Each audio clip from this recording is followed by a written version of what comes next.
say is, Jeff, there's no Nazis. This is just Russian propaganda. You know, I had a friend last night on the phone. We talked for over an hour, and he's a lawyer in Florida, in the United States, and he's like telling me how, you know, the pictures are fake and they can't be real, that there's really Nazis. So there's Nazis everywhere in every country in the world, and so why is Ukraine different?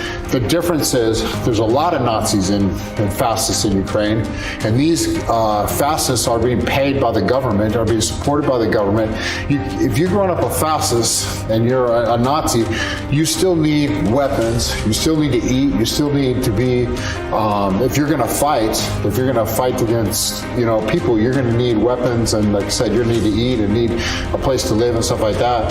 And this is supplied by the Ukrainian government. You know, everyone says, oh, Zelensky, he's Jewish, he can't be a Nazi. He is Jewish, but he's still supporting, he's allowing these fascists to be part of Ukraine by paying them. These different paramilitary groups as... I want to have you clear something up for us. And this is these reports about the Azov battalion that is said to be Nazi-affiliated organization operating as a militia in your country. So Azov was one of those many battalions. They are what they are. Asaf or Adar, I mean, they're real. I mean, you can look at the pictures, you can see the videos. I have like 3 or 4 videos on my phone of them torturing Russian soldiers, torturing civilians they've captured from Donbas, shooting them in the leg, like torturing them. And guys, the Russian military is right now carrying out an operation to try to get rid of these fascists that are not only in the government, but they're also in the military. They're not only killing people, but they're also the ones making decisions in the government. Zelensky has the top 11 opposing political groups. He's barred them.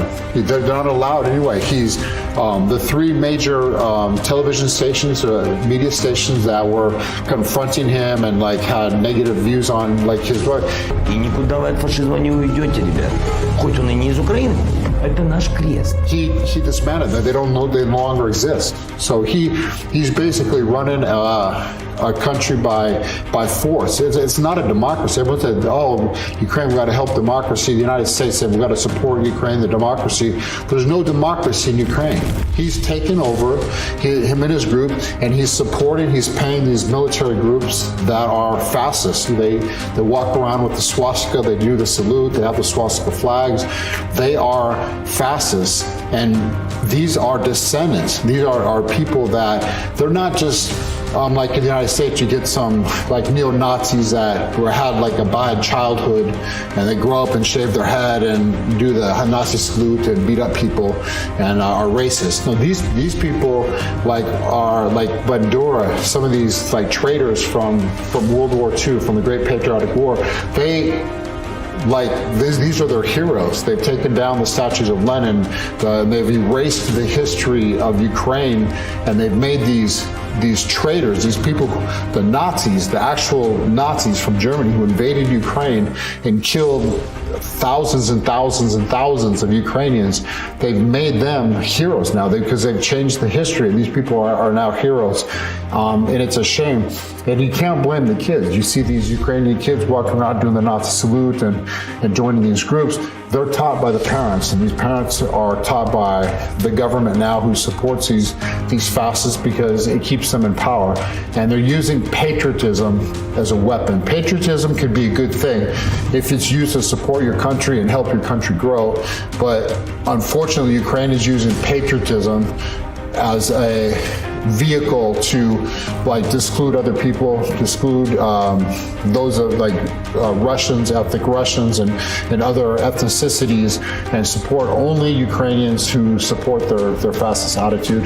And unfortunately, this is what we have today, and you have groups like Adar and Azov and these military groups that can freely walk around Ukraine with swastikas, and not only, it's not just the symbol of the swastika, it's what they're doing. They're literally killing people that are so like, and this was 2014. So this was a long time ago. So this isn't like yesterday. So the Nazis have been there, the fascists have been in Ukraine for a long time.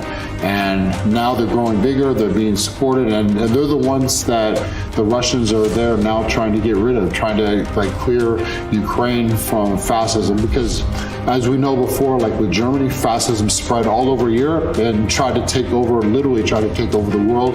And if it wasn't for them, the Russians, the great patriots of Russia, the great people who sacrificed, the 27 million Russians who sacrificed their lives in World War II, fascism would still be here. Like they would be the legitimate governments of all of Europe and maybe more of the world. So this is real. This is really happening. It's not fake news. The people who are down there that I talk to that are in Donbas, that my friends, some of my friends have been killed, but others that I contact with all the time, they say the same thing. These guys are real, and they're killing people, and they're targeting civilians.